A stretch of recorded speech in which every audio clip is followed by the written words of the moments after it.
Bon. Aujourd'hui, on va parler de Git et de GitLab. On va expliquer leur fonctionnement sur le principe et en pratique. On a pas mal de pain sur la planche, alors c'est parti. Avant même de rentrer dans le détail, on va clarifier les choses. Souvent, on entend parler de Git, GitHub et GitLab. Git est un programme de gestionnaire de version décentralisé. Distributed Version Control, DVC en anglais. GitHub et GitLab sont des services de partage de fichiers qui se servent de Git pour partager du code source en ligne. Maintenant que la différence est faite, on va pouvoir parler de Git en commençant par expliquer ce qu'est un DVC. Généralement, on parle de système gestionnaire de version décentralisé. Il y a deux choses à comprendre. Ce qu'est un gestionnaire de version et la décentralisation. Commençons par la décentralisation. Tous les développeurs qui utilisent Git pour leur projet possèdent une version du code sur leur machine. C'est en ça qu'on dit que c'est un gestionnaire de version décentralisé. Maintenant, expliquons ce qu'est un gestionnaire de version. Un gestionnaire de version permet de garder le fil dans le développement d'un programme. Un programme de taille moyenne possède des milliers de lignes de code, plusieurs fichiers, des tas de dossiers. Il est important pour le développeur de régulièrement garder la trace des évolutions du code. Prenons un exemple concret. On développe une application mobile d'adoption de chats. L'application marche tellement bien que l'on souhaite ajouter une nouvelle fonctionnalité pour adopter des petits chiens. On code toute la nuit pour faire une nouvelle version qui permet d'adopter des chiens. Hélas, lorsque les utilisateurs téléchargent la nouvelle mise à jour, nous avons les retours suivants. L'application ne marche plus, la nouvelle fonctionnalité fait tout bugger. Vite, on revient à la version précédente grâce à Git en quelques secondes. Ouf, sauvé. Sur le principe, un logiciel qui sauvegarde les changements dans un projet, d'accord, c'est comme un registre pour les développeurs. Mais en pratique, comment ça marche ? Pour le fonctionnement, on va expliquer les commandes les plus importantes, le strict minimum. Si vous voulez en savoir plus sur l'utilisation de Git, je vous recommande la documentation de Git sur leur site internet. Elle est très claire et disponible en français. Avant de faire quoi que ce soit, on va définir le nom d'utilisateur et l'adresse email de l'utilisateur, qui sont des variables que Git va utiliser pour identifier rapidement quels sont les auteurs des différentes versions. Pour cela, on tape deux commandes, git config global, suivi de username et le nom d'utilisateur, et la même commande avec user email, suivi de l'adresse email.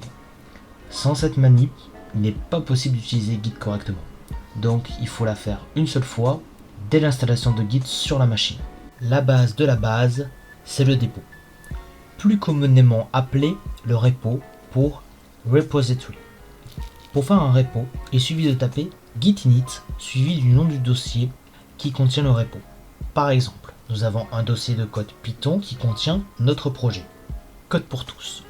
En commençant ce projet, on ne connaissait pas Git, mais on s'est dit que c'était une très bonne idée de l'intégrer à notre projet. Donc, pour cela, on tape git init, Code pour tous, ou Code pour tous est le dossier qui contient notre précieux code.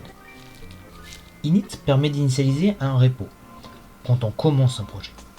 Souvent, le projet est déjà commencé et disponible sur Internet, sur une plateforme en ligne telle que GitHub ou GitLab par exemple. Dans ce cas, on utilise la commande git clone suivie de l'URL du projet Git et du nom de dossier. On veut participer à un projet en ligne, la première chose à faire est de cloner le Git sur notre machine. On peut le faire en tapant git clone suivi de l'URL du Git et du nom de dossier qui recevra le projet. Voilà, vous avez votre repo à présent, maintenant voyons comment jouer avec celui-ci. Pour la suite, on va se servir d'un projet fictif, un projet Python. Le programme sert à prédire l'avenir. Rien que ça, on est juste très fort à U, c'est tout. Bref, ce projet ambitieux possède un dossier qu'on appelle SRC. Disons que dans ce dossier SRC, le dossier source, il contient le code de notre programme. On ajoute à cela un autre dossier qui sera dans tous les repos Git, le dossier .git, qui comporte plein de fichiers qui permet à Git de fonctionner au sein du repo. Ce dossier Git a été créé lors de la commande git init ou git clone. Ensuite, on ajoute un fichier readme qui possède des indications concernant notre programme pour lire l'avenir. Tout cela est contenu dans notre dossier projet Madame Irma. Pour résumer, notre projet qui peut prédire l'avenir est contenu dans le dossier Madame Irma. Ce dossier possède un dossier source qui possède tout le code de l'application, donc plein de fichiers Python, un dossier .git qui possède les fichiers qui permettent à Git de fonctionner, et enfin un fichier readme qui donne des explications sur le projet. On va expliquer maintenant les commandes git add et git commit. Git add permet de dire à Git « J'ai fait un changement sur tel et tel fichier, tu prendras bien note de ces changements. Hein. » Git commit, lui, permet de faire une version à partir des nouveaux changements ajoutés par git add. Cela voudrait dire qu'on demande à Git « Tous les changements dont je t'ai demandé tout à l'heure avec git add, tu t'en occupes pour constituer une nouvelle version du programme. » Prenons un petit exemple.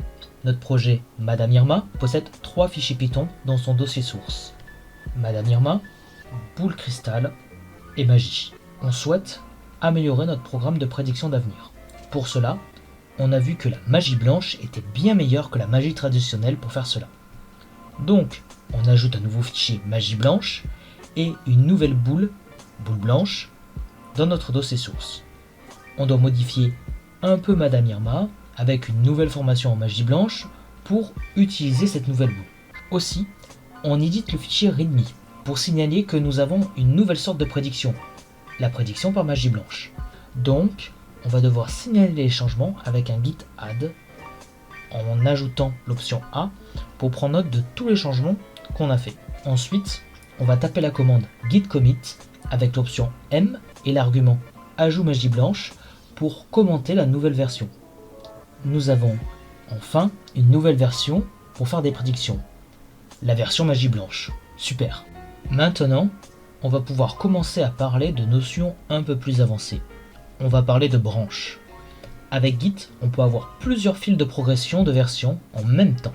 Cela permet de faire des commits successifs sans toucher la branche principale. Je m'explique. Pour illustrer, on peut reprendre l'exemple précédent. Imaginons que nous voulons faire cet ajout de prédiction par magie blanche dans notre projet. On peut le faire en restant sur une seule branche, comme on l'a fait précédemment. L'ajout de l'utilisation de la magie blanche pour faire des prédictions est longue, cela va prendre même plusieurs semaines à coder. Pendant ces semaines, il est possible qu'on veuille ajouter au code principal des corrections de bugs, des ajouts mineurs. Pour que tout soit clair, nous allons faire une nouvelle branche que nous allons appeler dev blanche. Sur cette branche, nous pouvons faire autant de commits que nous voulons pour bien développer la nouvelle fonctionnalité de prédiction.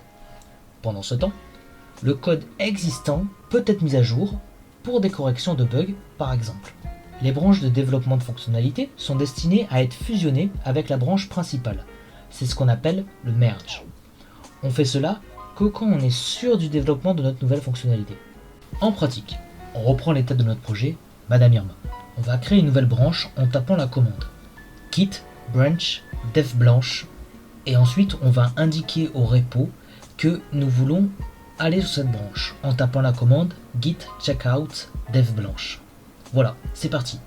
On peut faire autant de commits que l'on veut sur la nouvelle branche sans gêner les progressions de la branche principale. Au bout de quelques temps, notre branche secondaire est prête. Notre projet Madame Irma est prête à accueillir la nouvelle fonctionnalité sur la branche principale. On va pouvoir merge. Donc, on se remet sur la branche principale avec la commande git checkout master. Et on peut taper son meilleur git merge dev blanche pour pouvoir fusionner les changements et ajouter la nouvelle fonctionnalité. Maintenant, on va pouvoir parler des remotes et des commandes push and pull. Jusqu'à présent, nous avons travaillé sur un repo qui est local. Tous nos commits se sont faits à partir d'un repo localisé sur notre machine uniquement. Il est temps d'ajouter un remote qui joue le rôle d'un repo distant. Ce repo permet de faire fonctionner Git sur un serveur distant, ce qui permet de faire en sorte que plusieurs développeurs puissent utiliser les commandes vues précédemment sur un même repo. Bon, maintenant, nous allons mettre notre repo Madame Irma sur GitLab. Il suffit de rentrer la commande git remote add suivi du nom que l'on va donner à notre remote. On va l'appeler ici origin. Et finalement, le lien vers le remote. On note que lorsqu'on clone un repo avec la commande git clone, le remote est automatiquement celui qu'on a donné dans la commande git clone. Le meilleur pour la fin, on peut utiliser la commande push pour envoyer notre commit courant vers le remote et pull pour récupérer le commit le plus récent qui se trouve sur le remote. Voilà, pour la partie Git, c'est fini. Maintenant, nous allons voir comment utiliser GitLab rapidement. Ne vous inquiétez pas, cela va être bien plus simple. Plus de lignes de commande, c'est promis.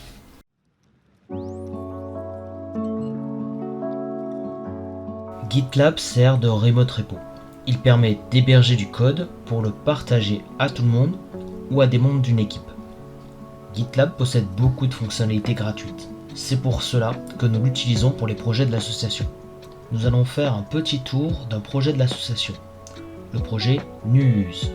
NuUse est une petite application mobile qui permet d'avoir accès à tous les événements qui se passent à l'école. On arrive sur la page du projet avec un petit aperçu. On peut y voir notamment les fichiers du projet, des petites informations et le README.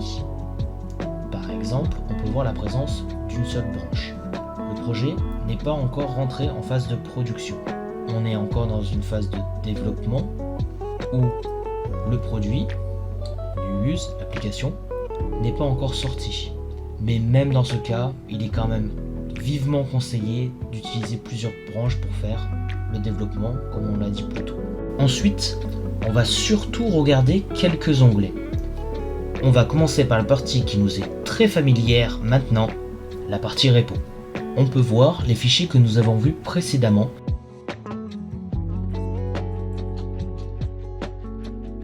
Et la liste des commits avec leurs petits commentaires. Ce sont les versions successives de notre code. Il y a une partie graph qui permet de donner une représentation graphique qui est plutôt pas mal. Surtout quand le projet possède plusieurs branches avec plusieurs développeurs. Une autre fonctionnalité des projets Git, c'est le wiki. Cela permet de documenter le code et le déroulement du projet. Tous les projets AUU possèdent son petit wiki qui est un journal de bord des devs pour garder une trace de la progression. Il faut bien avoir en tête que les devs UU ne sont pas des experts, très loin de là. Au début des projets, ils connaissent peu, voire rien du tout d'un niveau technique. Donc, centraliser les informations acquises durant le projet est très important pour pouvoir partager le savoir avec les nouveaux futurs devs sur le projet. En plus de cela, c'est un excellent moyen d'être sûr de maîtriser ce que l'on fait. Finalement, on va s'arrêter à une dernière section, celle des tickets. GitLab possède une fonctionnalité de tickets. Les tickets peuvent servir à plusieurs choses. Elles permettent de jalonner un projet en fixant des objectifs, quoi faire, comme une to-do list, et servent aussi quand on a des soucis, on va pouvoir faire un ticket pour pouvoir signaler ce souci. Ça permet d'énoncer clairement la direction du projet et les problèmes rencontrés. Pour illustrer les tickets, on va prendre deux cas précis. Dans le premier cas, le dev qui s'occupe de l'interface a eu un problème avec l'affichage. L'interface du ticket permet d'expliquer le problème d'une façon claire et précise. Pour le projet, on peut rajouter un label à notre ticket en indiquant que c'est un bug. Lorsque l'application sera en phase de bêta test, on pourra utiliser cette interface de ticket pour pouvoir récolter les avis des bêta-testeurs. Les tickets avec le label bug seront pris en compte par les développeurs du projet.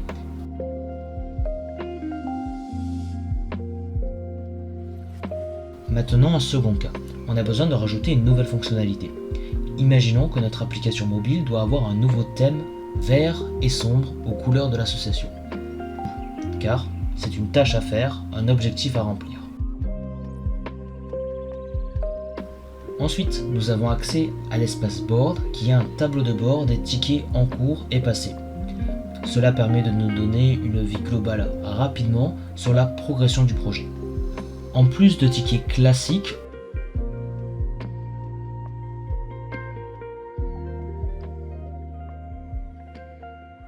on peut définir ce qu'on appelle des caps, des jalons, c'est-à-dire des milestones. Ces milestones sont des étapes importantes du projet à franchir. Les définir sur GitLab permet de pouvoir ranger les tickets dans différents milestones. Dans notre cas, on peut faire une milestone pour ajouter un service d'authentification par mail, ou bien la gestion de l'application par le serveur de l'association, ou encore une milestone, la sortie officielle de l'application. Généralement, ces milestones sont définis pendant les réunions avec les différents membres du projet.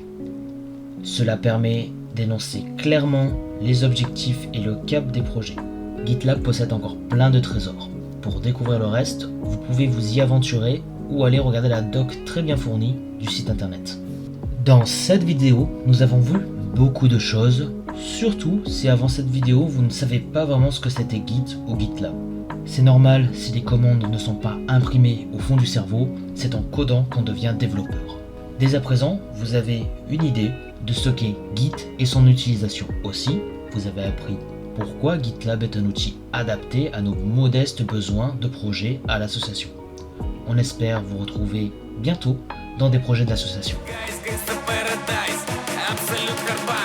Russian Patin КамАЗ.